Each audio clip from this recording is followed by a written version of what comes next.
Assalamu alaikum class, it's Abdul Basit, your science teacher. Students, our today's topic is question number 25.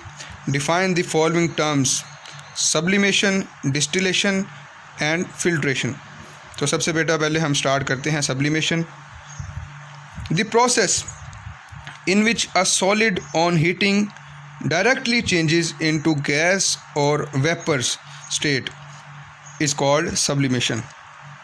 तो बेटा वो process जिसमें कोई भी सॉलिड है वो डायरेक्टली या जब उसको हम हीट करेंगे सॉलिड को तो वो लिक्विड में जाने की बजाय डायरेक्टली वेपर्स में चेंज हो जाए, वो लिक्विड स्टेट में जाए ही ना, वो डायरेक्टली वेपर्स में चला जाए, तो इस तरह के प्रोसेस को हम सब्लिमेशन बोलते हैं. फॉर एग्जांपल अगर बेटा हम बात करें पानी की, हम बात करते हैं जैसे, तो पानी को जब हम पानी की सॉलिड हालत है, बर्फ़ में है, पानी की बर्फ़ बनी हुई है, ठीक है. पानी को बर्फ़ को हम हीट करेंगे तो वो क्या बनेगा, पहले लिक्विड बनेगा, फिर हम उसको मज़ीद हीट करेंगे तो फिर वो वेपर्स बनेंगे, उसके वो बुखारात में चेंज होगा.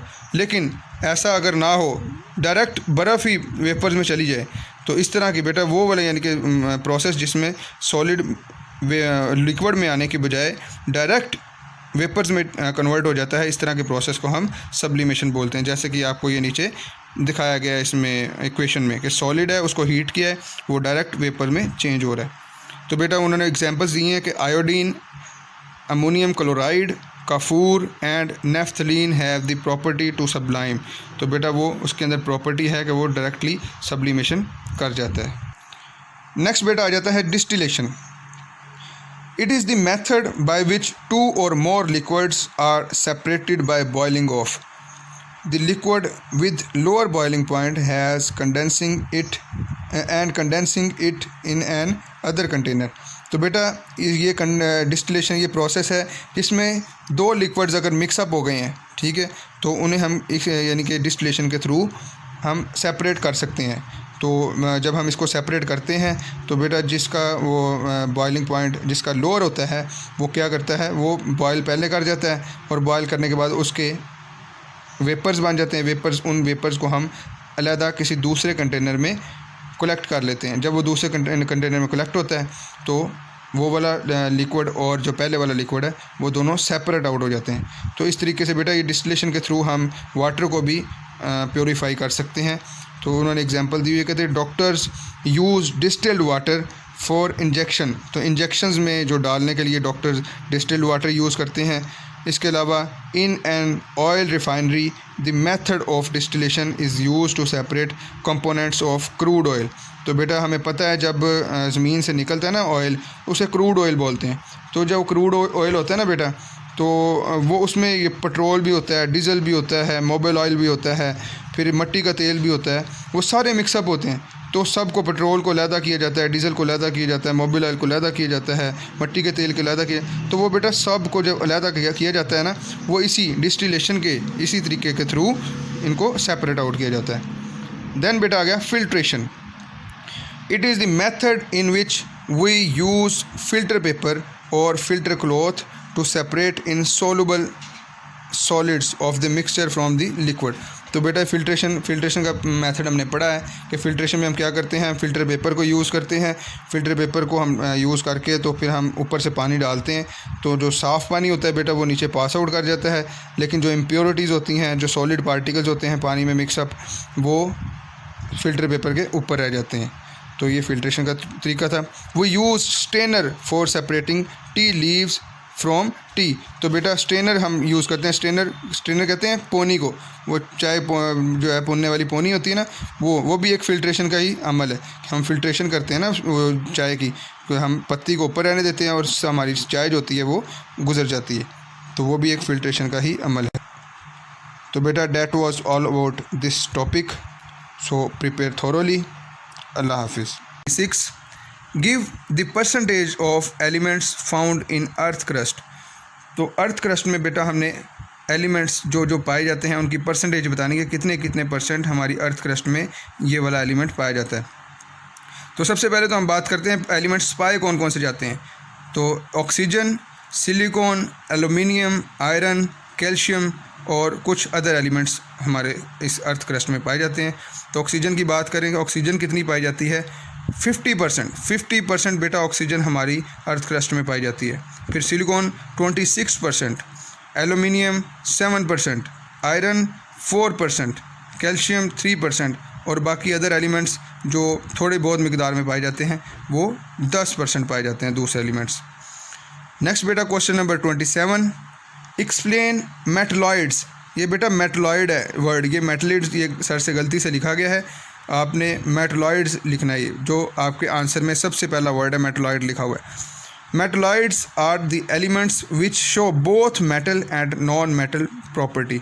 तो बेटा ये मेटलॉइड्स बिल्कुल इंटरमीडिएट होते हैं मेटल्स के और नॉन मेटल्स के, तो मतलब ये मेटल्स की प्रॉपर्टीज़ भी शो करते हैं और नॉन मेटल्स की प्रॉपर्टीज़ भी शो करते हैं। तो ऐसे एलिमेंट्स जिनमें मेटल और नॉन मेटल दोनों की प्रॉपर्टीज़ पाई जाए उन्हें मेटलॉइड्स बोलते हैं। For example boron, silicon, arsenic and antimony, इसको क्या बोलते हैं, एंटीमनी। तो एंटीमनी ये सब एलिमेंट्स हैं जो कि मेटलॉइड्स हैं। उसके बाद बेटा आ जाता है how oxygen is prepared in lab. Lab में हम ऑक्सीजन की कैसे प्रिपरेशन कर सकते हैं। तो सबसे पहले अगर हम हिस्ट्री की बात करें तो हिस्ट्री में बेटा 1772 में एक साइंटिस्ट थे जिसका नाम था शीले बेटा SHEELE, ये ए नहीं है, यहाँ पर ई आना है। तो 1772 में बेटा एक साइंटिस्ट था शीले जिसने डिस्कवर की थी ऑक्सीजन। उसने तो डिस्कवर की थी लेकिन सबसे पहले प्रिपेयर किसने की थी, मतलब लैब में प्रिपेयर सबसे पहले किसने की थी, वो था लिवाइज़र। ठीक है, वो बेटा एक साइंटिस्ट है लिवाइज़र जिसने सबसे पहले लैब में प्रिपेयर की थी ऑक्सीजन। तो it was first prepared by Lavoisier with mercuric oxide. उसने मर्क्यूरिक ऑक्साइड को यूज़ करते हुए ऑक्सीजन प्रिपेयर की थी। कैसे, मर्क्यूरिक ऑक्साइड उसने लिया, उसको हीट किया तो उसमें मरकरी अलहदा हो गया और बेटा ऑक्सीजन अलहदा हो गया, जैसे आपको ये इक्वेशन में दिखाया गया। तो लेकिन आजकल बेटा किस तरीके से ऑक्सीजन गैस प्रिपेयर की जा रही है, वो कहते हैं nowadays it is prepared as potassium chlorate. उसको हमने मैग्नीशियम डाइऑक्साइड उसकी मौजूदगी में हमने उसके साथ रिएक्शन करवाया पोटाशियम क्लोरेट का, तो पोटाशियम अलहदा हो गया पोटाशियम क्लोराइड अलहदा हो गया और ऑक्सीजन अलहदा हो गया। तो बेटा इस तरीके से आजकल हम ऑक्सीजन तैयार कर रहे हैं। पोटाशियम क्लोरेट को हम मैग्नीशियम डाइऑक्साइड के साथ करवा के रिएक्शन, तो उसमें से पोटाशियम क्लोराइड अलहदा हो जाता है और ऑक्सीजन अलहदा हो जाता है। तो बेटा ये जो नेक्स्ट क्वेश्चन है question number 29, how artificial elements are prepared. ये वाले बेटा आपने ये वाला टॉपिक ये वाला क्वेश्चन नहीं करना, ये यहाँ पर प्रॉपर नहीं लिखा हुआ। ठीक है, तो यहाँ से आपने नहीं करना, तो ये हम ये वाला क्वेश्चन स्किप करते हैं। तो that was all about this 3 questions. So बेटा प्रिपेयर थॉरली। अल्लाह हाफिज़। और नॉन मेटल्स के दरमियान डिफरेंस को डिस्कस करेंगे और इसके अलावा हम इनके यूजेस देखेंगे कि कहाँ कहाँ पे यूज़ होते हैं। तो मेटल्स बेटा आपको पता है ये हमारे पास लोहा, तांबा, पीतल, फिर ये हमारे पास एलुमिनियम, तो कॉपर, ये सब मेटल्स में आते हैं।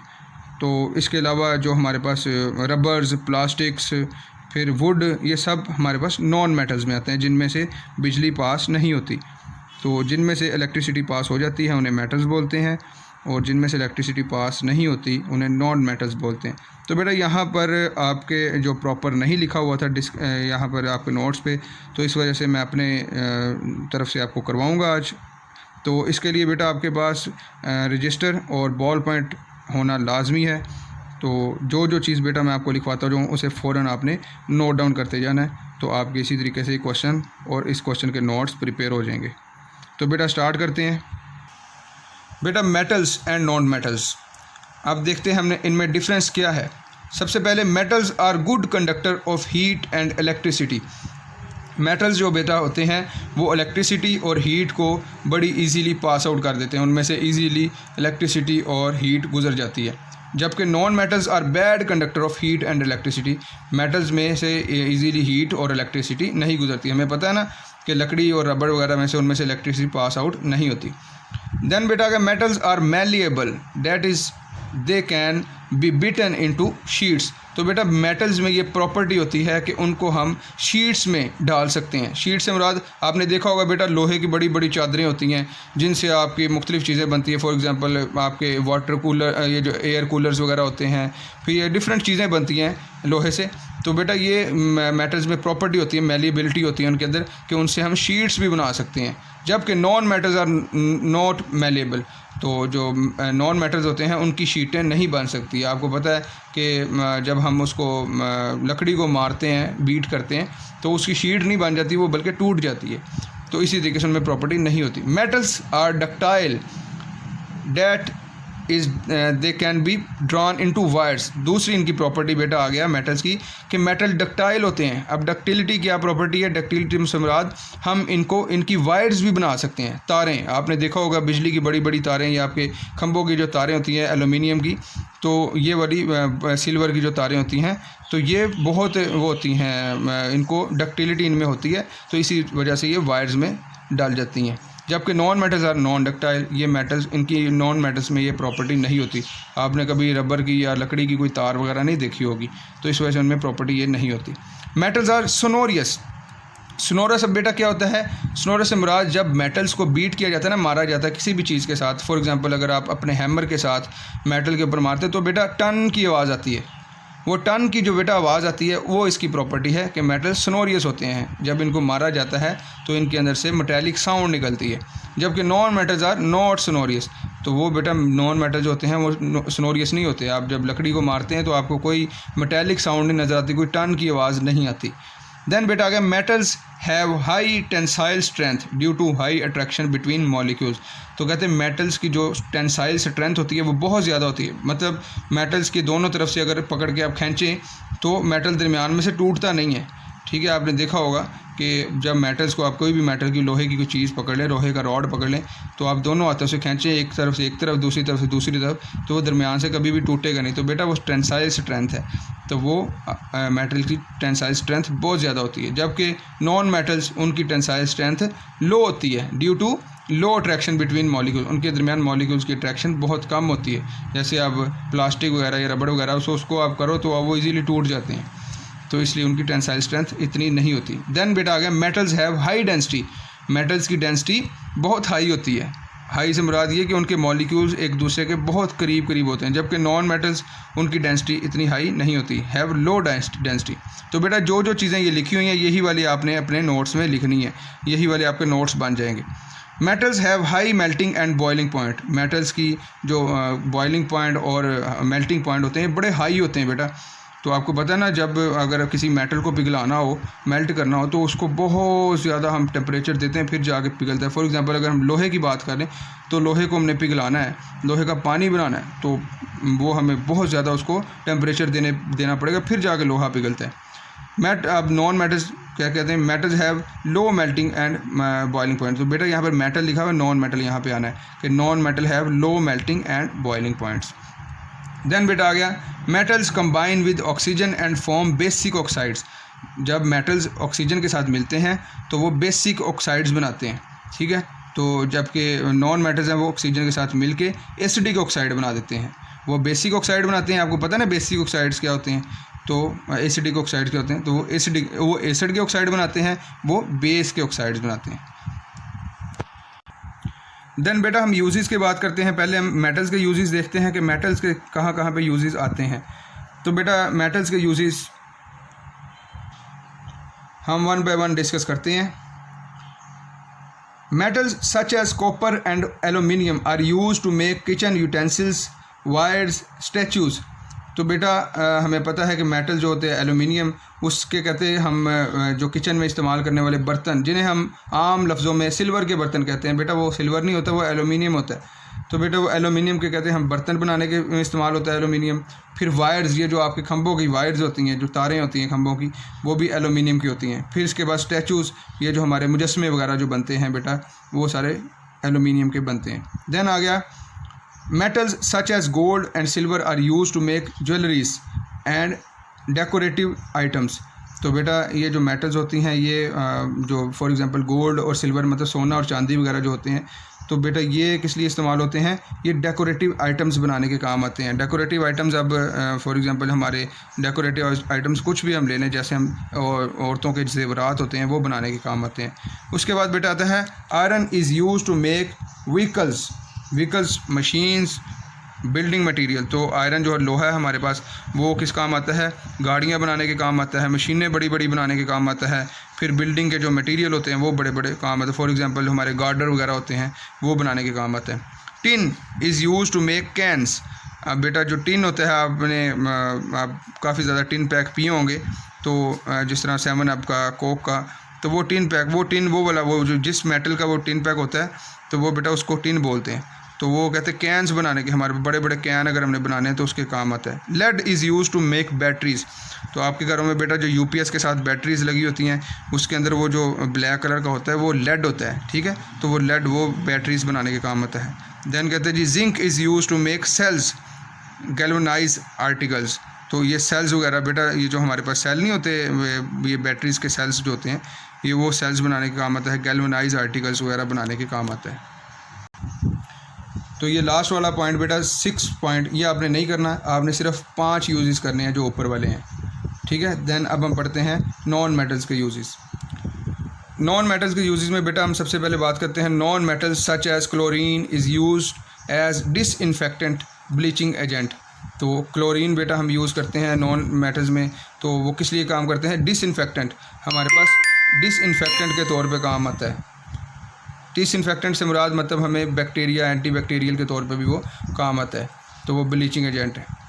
उसके बाद बेटा बात करते हैं हम neon is used as making advertising lamps, electronic appliances. तो बेटा जो नियॉन गैस है वो हम जो हमारे बल्ब होते हैं ना, आपको पता है जो लाइट वाले बल्ब होते हैं, इनके अंदर जो बेटा गैस होती है वो नियॉन गैस होती है, तो वो उसमें यानी कि नियॉन गैस इस्तेमाल होती है। उसके बाद कहते हैं जी carbon is in the form of diamond is used in making jewellery and cutting glasses and stones. तो कार्बन बेटा, ये डायमंड जो है हमारे पास, हीरा, वो कार्बन की एक फॉर्म है, तो वो किस लिए इस्तेमाल करते हैं, हम ज्वेलरी में इस्तेमाल करते हैं, और उसके अलावा हम ग्लास वगैरह, शीशे को काटने के लिए और पत्थरों को काटने के लिए भी हीरा इस्तेमाल किया जाता है। फोर्थ आ गया carbon in the form of graphite is used in making pencils. जो बेटा आपकी लेड पेंसिल जिसको आप बोलते हैं, कच्ची पेंसिल जो होती है, उसके अंदर जो सिक्का होता है बेटा वो ग्रेफाइट का होता है, तो ग्रेफाइट वहाँ पर इस्तेमाल होता है। फिर इलेक्ट्रोड्स के तौर पे, जब आप एक इलेक्ट्रॉनिक सेल होता है बेटा, उसमें इलेक्ट्रोड के तौर पे काम आता है। एंड लुब्रिकेशंस, और लुब्रिकेशन में काम आता है, फॉर एग्जांपल आपका ये मोबाइल ऑयल वगैरह जो होते हैं वो बनाने के काम आता है। उसके बाद आ गया last one, sulphur is used in vulcanising rubber, detergents, paints, fertilisers. तो बेटा ये जो है हमारे पास सल्फ़र, वो डिटर्जेंट्स, पेंट्स वगैरह बनाने का काम आता है, और रबड़ वगैरह को नरम करने में इस्तेमाल किया जाता है। तो बेटा that was all about this question, so prepare thoroughly. अल्लाह हाफिज़।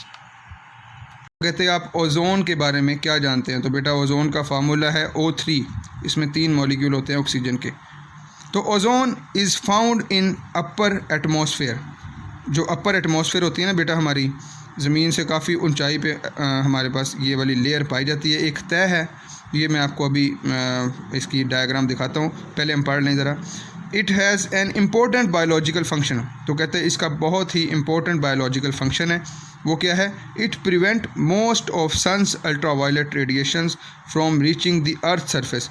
तो ये जो हमारी ओजोन लेयर है, ये ओजोन लेयर क्या करती है, हमारे सूर्य से बेटा बड़ी ख़तरनाक रेडिएशंस, बड़ी ख़तरनाक शुआएँ आती हैं, जिन्हें अल्ट्रा वायलेट रेडिएशंस कहते हैं। ये हमारी आंखों के लिए, हमारी स्किन के लिए बहुत ज़्यादा ख़तरनाक है।